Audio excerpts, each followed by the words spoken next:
بسم اللہ الرحمن الرحیم۔ السلام علیکم۔ دور جاہلیت میں عرب کثرت سے طلاق دینے کے عادی تھے۔ ان کے ہاں طلاق دینے کے لیے کوئی تعداد متعین نہ تھی۔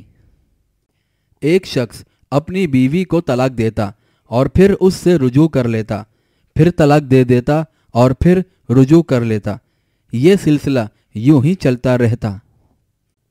نہ عورت کو حقوق زوجیت حاصل ہوتے اور نہ آزادی کہ دوسری جگہ نکاح کر سکے۔ اسلام کے آغاز تک یہی طریقہ جاری رہا۔ آخرکار اللہ تعالیٰ نے یہ آیت نازل فرمائی۔ سورہ البقرہ آیت نمبر 229 میں اللہ تعالیٰ فرماتا ہے، یہ طلاقیں 2 مرتبہ ہیں، پھر یا تو اچھائی کے ساتھ روکنا یا عمدگی کے ساتھ چھوڑ دینا ہے، اور تمہیں حلال نہیں کہ تم نے انہیں جو دے دیا ہے اس میں سے کچھ بھی لو۔ ہاں، یہ اور بات ہے کہ دونوں کو اللہ کی حدیں قائم نہ رکھ سکنے کا خوف ہو۔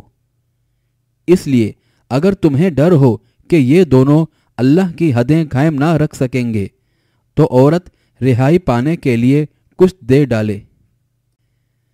اس میں سے دونوں پر گناہ نہیں، یہ اللہ کی حدود ہیں، خبردار ان سے آگے نہ بڑھنا، اور جو لوگ اللہ کی حدود سے تجاوز کر جائیں وہ ظالم ہیں۔ یعنی وہ طلاق جس میں خاوند کو عدت کے اندر رجوع کا حق حاصل ہے وہ 2 مرتبہ ہے۔ پہلی مرتبہ طلاق کے بعد بھی اور دوسری مرتبہ طلاق کے بعد بھی رجوع ہو سکتا ہے۔ تیسری مرتبہ طلاق دینے کے بعد رجوع کی اجازت نہیں۔ زمانہ جاہلیت میں یہ حق طلاق و رجوع غیر محدود تھا، جس سے عورتوں پر بڑا ظلم ہوتا تھا۔ آدمی بار بار طلاق دے کر رجوع کرتا رہتا تھا، اس طرح اسے نہ بساتا تھا اور نہ آزاد کرتا تھا۔ اللہ نے اس ظلم کا راستہ بند کر دیا اور پہلی یا دوسری مرتبہ سوچنے اور غور کرنے کی سہولت سے محروم بھی نہیں کیا۔ ورنہ اگر پہلی مرتبہ کی طلاق میں ہی ہمیشہ کے لیے جدائی کا حکم دے دیا جاتا تو اس سے پیدا ہونے والے معاشرتی مسائل کی پیچیدگیوں کا اندازہ ہی نہیں کیا جا سکتا۔ علاوہ ازیں اللہ تعالیٰ نے 2 طلاقیں نہیں فرمایا بلکہ طلاق 2 مرتبہ فرمایا، جس سے اس بات کی طرف اشارہ فرما دیا کہ بیک وقت 2 یا 3 طلاقیں دینا اور انہیں بیک وقت نافذ کر دینا حکمت الہیہ کے خلاف ہے۔ حکمت الہیہ اس بات کی مقتضی ہے کہ ایک مرتبہ طلاق کے بعد چاہے وہ ایک ہو یا کہیں ایک، اور اسی طرح دوسری مرتبہ طلاق کے بعد چاہے وہ ایک ہو یا کہیں ایک، مرد کو سوچنے سمجھنے اور جلد بازی یا غصے میں کیے گئے کام کے ازالے کا موقع دیا جائے۔ یہ حکمت ایک مجلس کی 3 طلاقوں کو ایک طلاق رجعی قرار دینے میں باقی رہتی ہے۔ بہرحال یعنی عورت خاوند سے علیحدگی حاصل کرنا چاہے تو اس صورت میں خاوند عورت سے اپنا دیا ہوا مہر واپس لے سکتا ہے۔ خاوند اگر علیحدگی قبول کرنے پر آمادہ نہ ہو تو عدالت خاوند کو طلاق دینے کا حکم دے گی، اور اگر وہ اسے نہ مانے تو عدالت نکاح فسخ کر دے گی۔ عورت کو یہ حق دینے کے ساتھ ساتھ اس بات کی بھی سخت تاکید کی گئی ہے کہ عورت بغیر کسی وجہ کے خاوند سے علیحدگی یعنی طلاق کا مطالبہ نہ کرے۔ اگر ایسا کرے گی تو حضور اکرم صلی اللہ علیہ وآلہ وسلم نے ایسی عورتوں کے لیے یہ سخت وعید بیان فرمائی ہے کہ وہ جنت کی خوشبو تک نہیں پائیں گی۔ سورہ البقرہ آیت نمبر 230 میں اللہ تعالیٰ فرماتا ہے، پھر اگر اس کو طلاق دے دے تو اب وہ اس کے لیے حلال نہیں جب تک کہ وہ عورت اس کے سوا کسی دوسرے سے نکاح نہ کرے۔ پھر اگر وہ بھی طلاق دے دے تو ان کو میل جول کر لینے میں کوئی گناہ نہیں،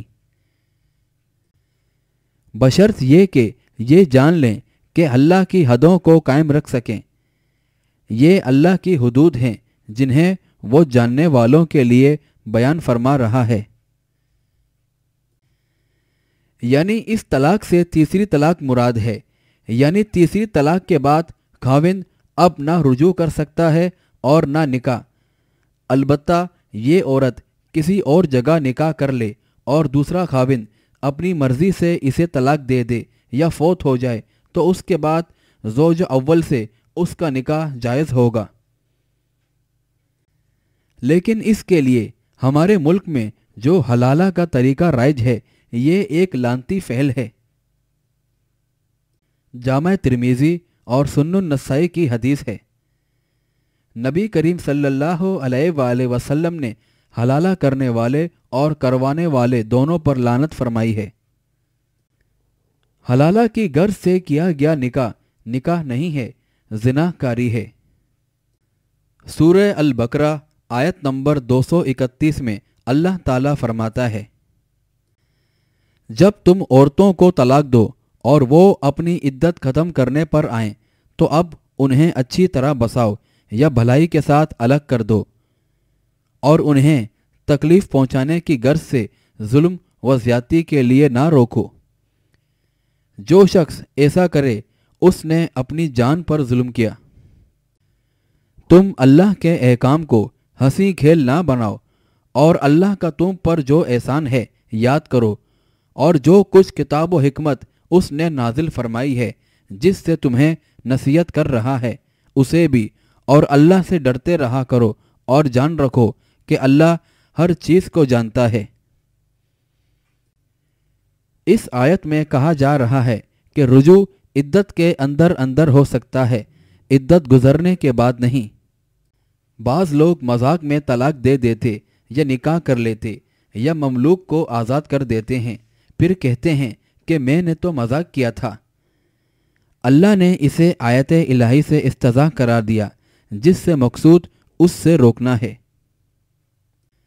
سنن ابی داؤد حدیث نمبر 2194 اور جامع ترمذی حدیث نمبر 1184 میں آیا ہے، حضور اکرم صلی اللہ علیہ وآلہ وسلم نے فرمایا کہ مذاق سے بھی اگر کوئی مذکورہ کام کرے گا تو وہ حقیقت ہی سمجھا جائے گا، اور مذاق کی طلاق یا نکاح یا آزادی نافذ ہو جائے گی۔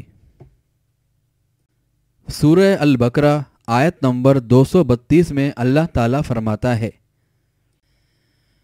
اور جب تم اپنی عورتوں کو طلاق دو اور وہ اپنی عدت پوری کر لیں تو انہیں ان کے خاوندوں سے نکاح کرنے سے نہ روکو جبکہ وہ آپس میں دستور کے مطابق رضامند ہوں۔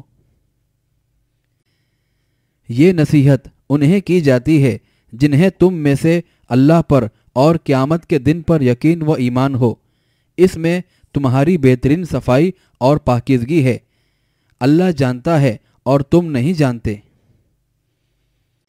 اس آیت میں متعلقہ عورت کی بابت ایک تیسرا حکم دیا جا رہا ہے، اور وہ یہ کہ عدت گزرنے کے بعد پہلی یا دوسری طلاق کے بعد اگر سابقہ خاوند بیوی باہمی رضامندی سے دوبارہ نکاح کرنا چاہیں تو تم ان کو مت روکو۔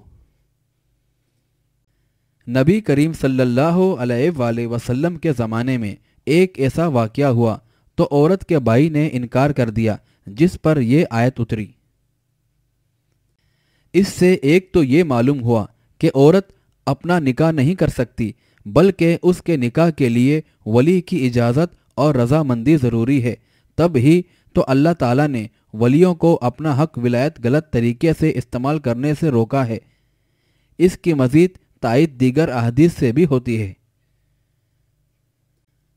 سورہ البقرہ آیت نمبر 233 میں اللہ تعالیٰ فرماتا ہے، مائیں اپنی اولادوں کو 2 سال کامل دودھ پلائیں، جن کا ارادہ دودھ پلانے کی مدت بالکل پوری کرنے کا ہو، اور جن کے بچے ہیں ان کے ذمے ان کا روٹی کپڑا ہے جو دستور کے مطابق ہو۔ ہر شخص اتنی ہی تکلیف دیا جاتا ہے جتنی اس کی طاقت ہو، ماں کو اس کے بچے کی وجہ سے یا باپ کو اس کی اولاد کی وجہ سے کوئی ضرر نہ پہنچایا جائے۔